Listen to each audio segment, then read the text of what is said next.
number 5347/84, dated June 5th, 1984. Name of the accused, Surya.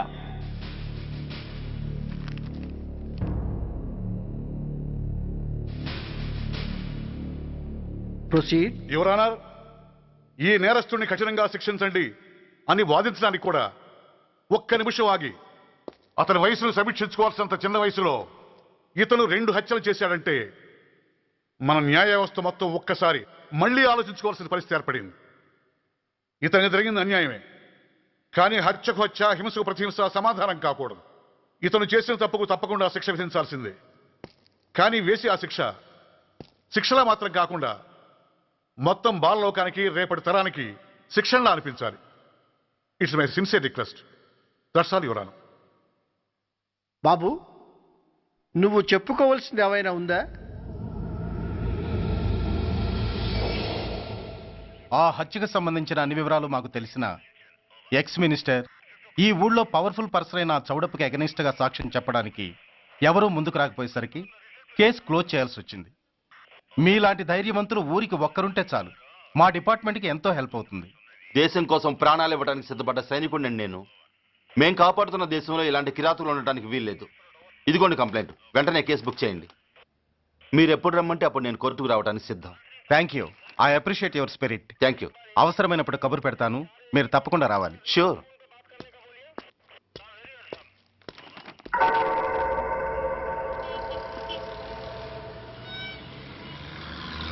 అవును sir, report ఇచ్చి వెళ్ళాడు. Address తెలుసు సార్, మిలిటరీలో పనిచేస్తాడంట. లీవ్ మీద ఇంటికి వచ్చాడు. వాడి సంగతి మేము చూసుకుంటాం సార్, మీరేం వరి అవ్వకండి. అరే, ఈ మాత్రం దానికి మీరెందుకు సార్, మేమెందుకున్నాం? తెల్లారేసరికి వాడు ఎన్కౌంటర్ అయిపోతాడు. సరేనా? ఓకే సార్, ఉంటారు సార్. నమస్తే.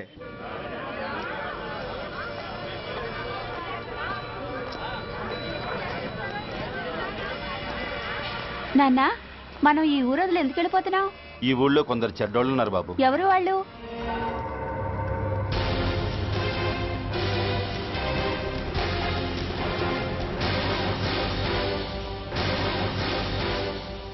జై జవాన్.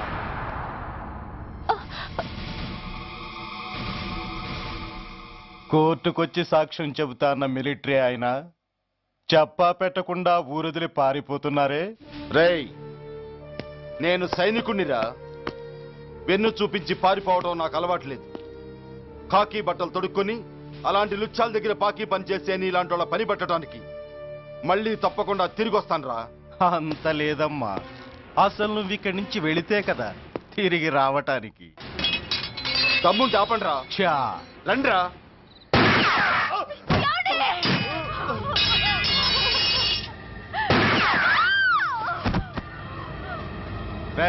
సార్, ఆ 2 శవాల్ని బస్సు వెనక టైర్ల కింద పడుకోబెట్టు.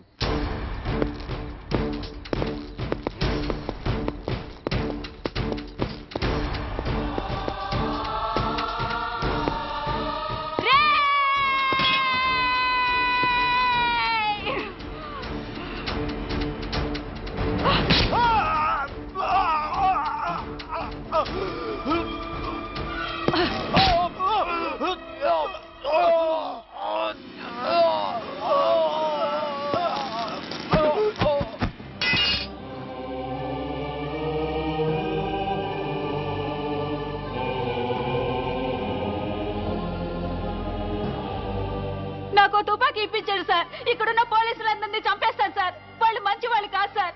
మా నాన్న దేశాన్ని కాపాడే సైనికుడు సార్. మా అమ్మని నాన్నని అన్యాయంగా చంపేశారు సార్ ఈ పోలీసులు. అసలు పోలీసు అనేవాడు బతకూడదు సార్, బతకూడదు. నాకు తుపాకీ ఇప్పించండి సార్, ఇప్పించండి, ఇప్పించండి.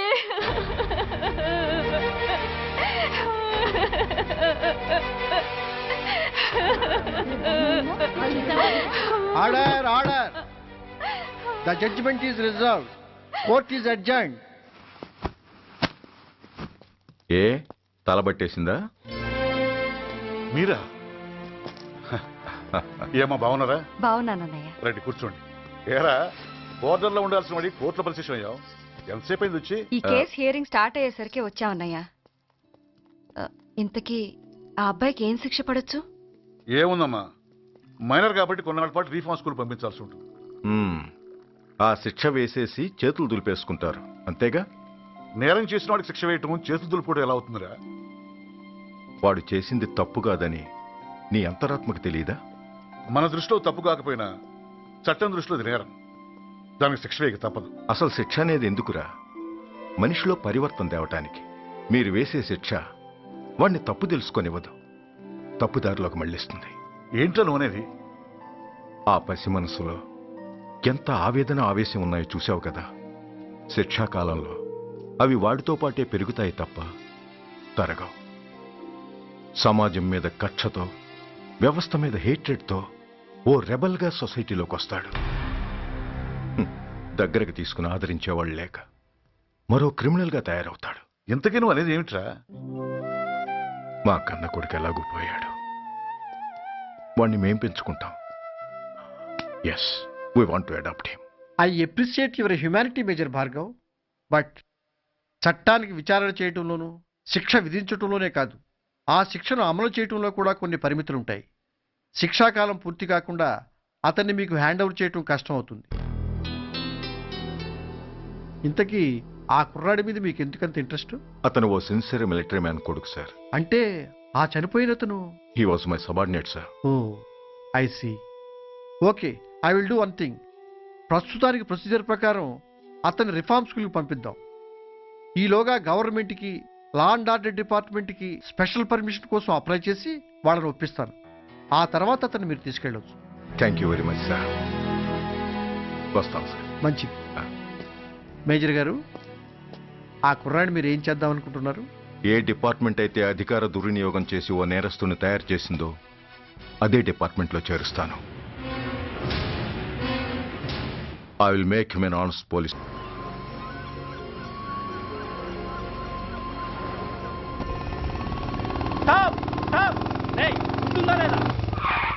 నిన్నేరా? ఏంటి అలా చూస్తున్నావు?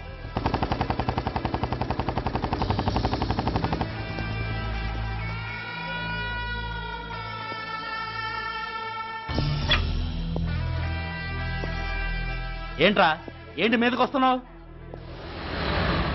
ఏమన్నావురా? సిగ్నల్ పడకుండా ఎందుకు వెళ్ళావు? నన్ను నువ్వు ఏమన్నావు? బుద్ధి ఉందా లేదా అన్నాను. ఓహో,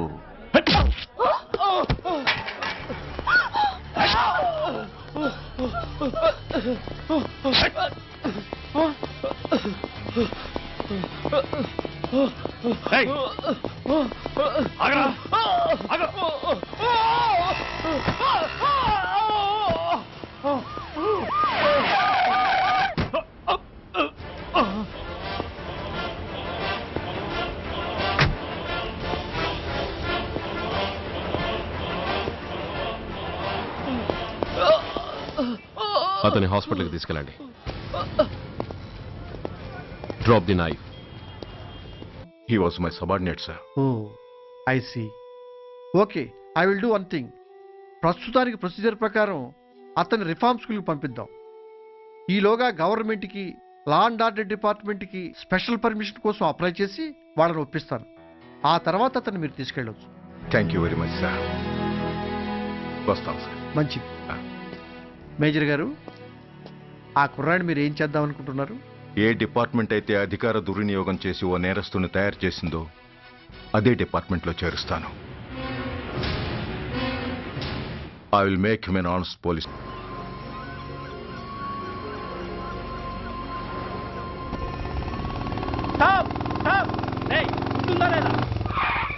నిన్నేరా? ఏంటి అలా చూస్తున్నావు?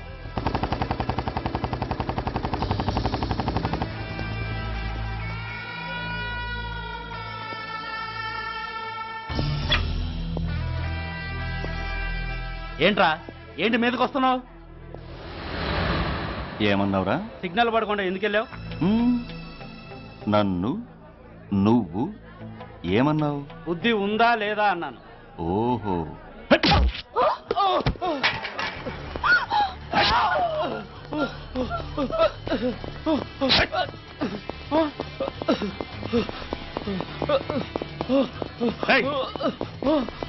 ఆగరా, ఆగ.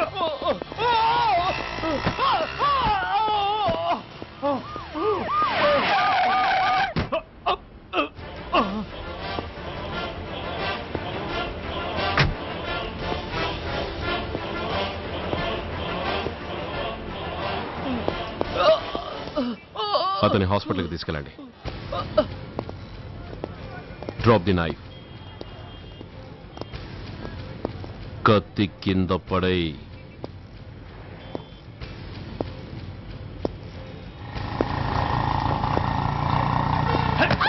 ఆగో, ముందుకొస్తే దీన్ని చంపేస్తా. చంపే. చంపితే ఏమవుతుంది? నిన్ను చంపడం నాకు ఇంకా తేలికవుతుంది. కమాన్, చంపే. ఆలోచిస్తావే కిల్లర్?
నమస్తే సార్.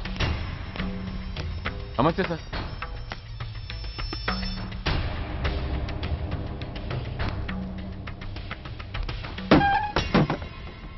నేనెవరిని? మీరు? అదే నేనెవరిని? మినిస్టర్ అప్పలనాయుడు గారు సార్. మరి వాడేవాడు? మీ అబ్బాయి గారు సార్. అంటే అది తెలిసే వాడిని లోపలేసావా? ఎఫ్ఐఆర్ ఎక్కడ్రా?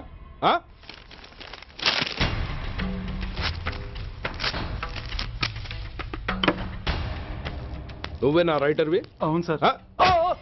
నీకెన్ని గుండెలుంటే మా వాడి మీద ఎఫ్ఐఆర్ రాస్తారా? రే సెల్ తాళాలు ఎక్కడ్రా? ఇదిగోండి సార్. నీ అబ్బా నాకిస్తారా? ఇల్లు తెరువు. అసలు ఎవడరా నా కొడుకుని అరెస్ట్ చేసింది? ఏసీపీ సూర్య గారు అంటున్నానా? నీ అబ్బా సిగ్గు లేదురా? ఆడంగి నాయల్లా తన్నులు తినొస్తారా? నా కడుపున చెడబుట్టావు కదరా. వెళ్ళు కార్లో కూర్చో. రేయ్, అసలే అడ్డదారులు అసెంబ్లీకి వెళ్ళినోడిని. నాకు సంబంధించిన విషయంలో ఎవడన్నా అడ్డొచ్చాడో అడ్డంగా నరికేస్తా. ఆ విషయం మీ ఏసీపీ గడికి చెప్పు.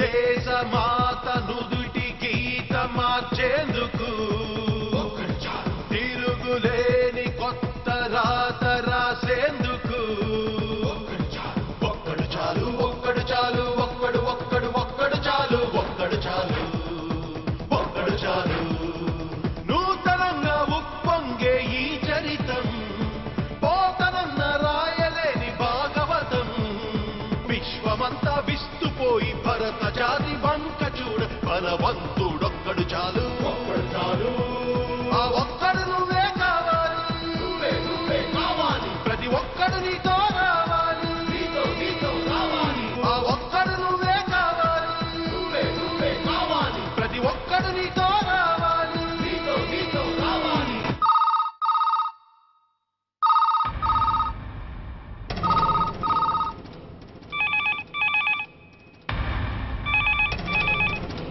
Commissioner here. ఏంటి, ఏ పోలీస్ స్టేషన్లోనూ ఫోన్లు ఎత్తడం లేదా? ఏమయ్యారు వీళ్ళంతా?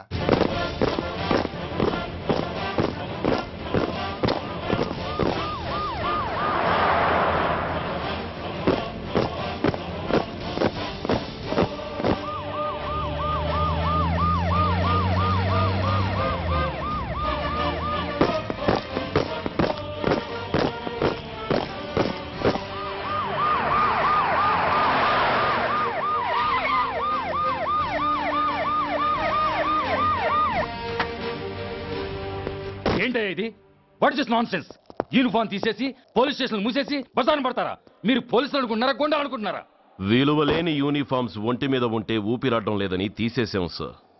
పందులు పందికుక్కులు స్టేషన్లోకి వచ్చేస్తుంటే వాటిని ఆపే శక్తి లేక తాళాలు వేసేసాం సార్. మిస్టర్ సూర్య, పోలీస్ వ్యవస్థ లాంటి ఎమర్జెన్సీ సర్వీసుల్లో ఇలా సమ్మెలు చేయడం నిశ్చయం. మినిస్టర్ అప్పలనాయుడు అంట వాడొచ్చి మన ఊపిరితో సమానమైన ఎఫ్ఐఆర్ని వాడు మందు కొట్టి మూతి తుడుచుకునే ముండకొంగు నలిపినట్టు నలిపి పారేసి అది రాసిన రైటర్ని, డ్యూటీలో ఉన్న ఎస్ఐని, సెంట్రీని కొట్టి దమ్ముంటే నా కొడుకు మీద చెయ్యేసి చూడంట్రా, అడ్డొచ్చిన వాడిని అడ్డంగా నరుకుతానని ఛాలెంజ్ చేసి మరి వాడు కొడుకుని తీసుకెళ్లిపోయాడు సార్. ఇలా ప్రతి అడ్డమైన వాడు వచ్చి దౌర్జన్యంగా ఖైదీల్ని తీసుకుపోతుంటే ఇంకెందుకు సార్ మాకు ఈ వాచ్మ్యాన్ ఉద్యోగాలు?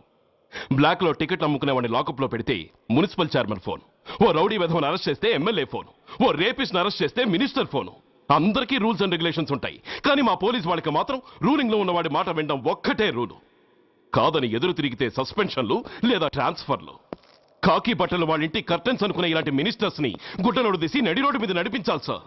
Control your self mister Surya. Control చేసుకోవడానికి ఇది ఆవేశం కాదు సార్, ఆవేదన. ఒక పొలిటీషియన్ కారిడోర్ తీయడానికి పోలీస్ కావాలి.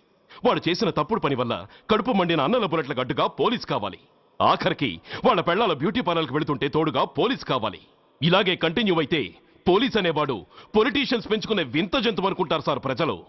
సార్, ఈ దేశంలో హిందువులకో న్యాయం, ముస్లింలకో న్యాయం, సిక్కులకో న్యాయం ఉన్నట్టే పొలిటీషియన్స్కో న్యాయం, రౌడీలకో న్యాయం, పబ్లిక్కో న్యాయం ఉండేలా రూల్ ఒకటి తీసుకురండి సార్. లేకపోతే మా డ్యూటీ ఏంటో మేమేం చేయాలో మాకే అర్థం కావడం లేదు. రాజకీయం, రౌడీజం షేకెన్స్ ఇచ్చుకుని మమ్మల్ని దద్దమలు చేస్తున్నాయి. మీరేమో రూల్స్ రెగ్యులేషన్స్ అంటూ మా నోళ్లు చేతులు కట్టేస్తున్నారు. అందుకే ఏ రాజకీయ నాయకుడు లా అండ్ ఆర్డర్ లో జోక్యం చేసుకోకూడదని ఈ నిరసన. అంతేకాదు, చట్టాన్ని అవమానించి పోలీసుల్ని కొట్టివెళ్లిన మినిస్టర్ తన కొడుకుని తనే స్వయంగా తీసుకొచ్చి మాకు అప్పగించాలి. మా వాళ్ళని కొట్టినందుకు అతను మా అందరికీ క్షమాపణ చెప్పాలి. అతను మంత్రియా? తప్పు చేసింది మంత్రైనా మంత్రసానైనా ఒక్కటే సార్. అయితే మీ నిర్ణయంలో మార్పు లేదా? Sorry sir. సారీయా? నేనెందుకు చెప్పాలి సారీ? అయినా అంత టెన్షన్ పడతారు ఎందుకు? 2 రోజులు కడుపులు మారితే వాళ్ళే దిగొస్తారు. వాళ్ళ పరిస్థితి చూస్తే అలా లేదండి, చాలా పట్టుదలగా ఉన్నారు. మరీ అంత నెత్తికెక్కితే వాళ్ళని పీకి పారేసి కాస్త ఒడ్డు పొడుగున్న వాళ్ళని వేసుకుంటాం, అంతేగా? ఏంటే అప్పలనాయుడు, పోలీసులు అంటే పొలాల్లో పనిచేసే కూలీలు అనుకుంటున్నావా? ఈ ఊరోడు పనిలోకి రాకపోతే పొరుగురు నుంచి లారీలో తెచ్చుకోవడానికి వాళ్ళకి వీళ్ళకి పెద్ద తేడా ఉందండి. ఆపోయా మినిస్టర్ తర్వాత కాస్త డిగ్నిటీ మెయింటైన్ చేయొద్దు. పోలీస్ స్టేషన్కి వెళ్ళి పోలీసుల మీద గుండాలా దౌర్జన్యం చేస్తావా? ఏంటండి పోలీసులను ఎప్పుడు ఎవడు తిట్టలేదా కొట్టలేదా? అదేదో పెద్ద పాపమైనట్టు అది నేను మాత్రమే చేసినట్టు మాట్లాడతారండి. ఇదిగో ఊరికే నోరు పారేసుకోకుండా నేను చెప్పేది విను. ఈ రోజు వైజాగ్ సిటీ వరకు ఉన్న ఈ స్ట్రైక్ రేపు స్టేట్ అంతా పైకిందనుకో, అప్పుడు మొత్తం ప్రభుత్వానికి ఎసరు వస్తుంది. ఆ పరిస్థితి కనుక వస్తే నిన్ను పార్టీ నుంచి ఈగ ముక్కను పీకినట్టు పీకి పారేస్తారు. అప్పుడుగా నేను ఎందుకు చెప్పా నీకు అర్థం కాదు. అప్పలనాయుడు గారు, ప్రెసిడెంట్ గారు చెప్పింది కరెక్ట్. ఓటితో పోయేదాన్ని గొడ్డల దాకా తెచ్చుకోవడం దేనికి చెప్పండి? అయితే ఇప్పుడు నన్ను ఏం చేయమంటారు?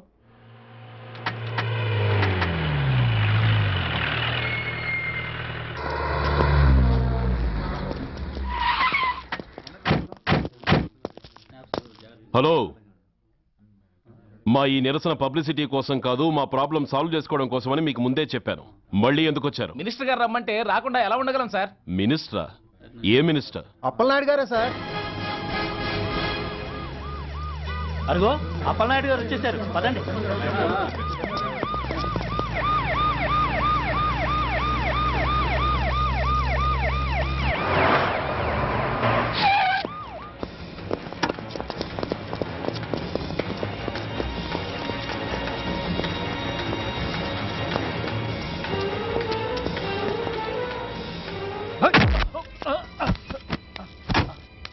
నా కొడక ఏమనుకుంటున్నారా?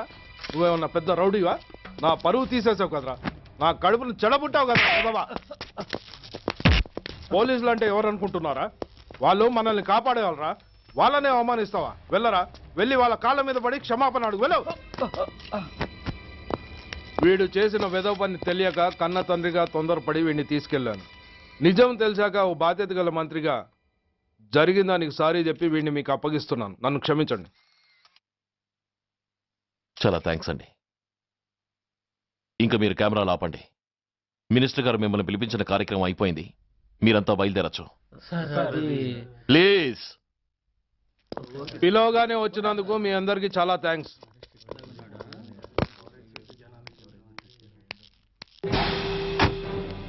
ఏంటయ్యా ఇది? ఎందుకు డోర్ మూసావు? ఏ సెక్యూరిటీ, అలా చూస్తూ నిలబడతా అండి. ఏంటయ్యా ఇది? మీరు చెప్పింది చేశానుగా, నా కొడుకుని మీకు అప్పగించాను, మీ అందరికీ సారీ చెప్పాను, ఇంకా ఏంటి? చేసిన ప్రతి తప్పుకి సారీ అంటమే శిక్ష అయితే లా బుక్లన్నీ పాకెట్లో పెట్టుకునే డైరీ సైజుకి పడిపోతాయి. ఇంతకీ ఏంటయ్యా నువ్వు అనేది? మీరు మా వాళ్ళకిచ్చినవి తీసుకెళ్లిపోండి. ఒకళ్ళిచ్చిన ఉంచుకోవడం మాకు అలవాట్లేదు. నేనా? నేనేమిచ్చాను? మరీ అంత మతిమరుపు అయితే ఎలా సార్? ఏంటిది? మీరు మా ఎస్ఐకి చెప్పుతో ఇచ్చారు, అతని తరఫున నేను మీకు షూతో ఇస్తున్నాను. ఎంత ధైర్యం రా నీకు? నన్నే కొడతావా? నీ ఎంత చూస్తాను, ప్రాణాలు తీస్తాను. ఏయ్ డిఐజీ కమిషనర్, ఎక్కడా మీరు?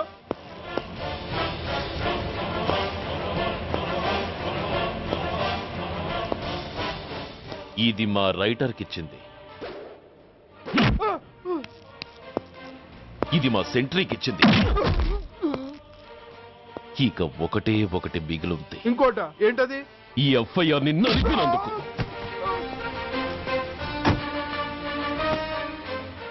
ఇక మీరు వెళ్ళరండి.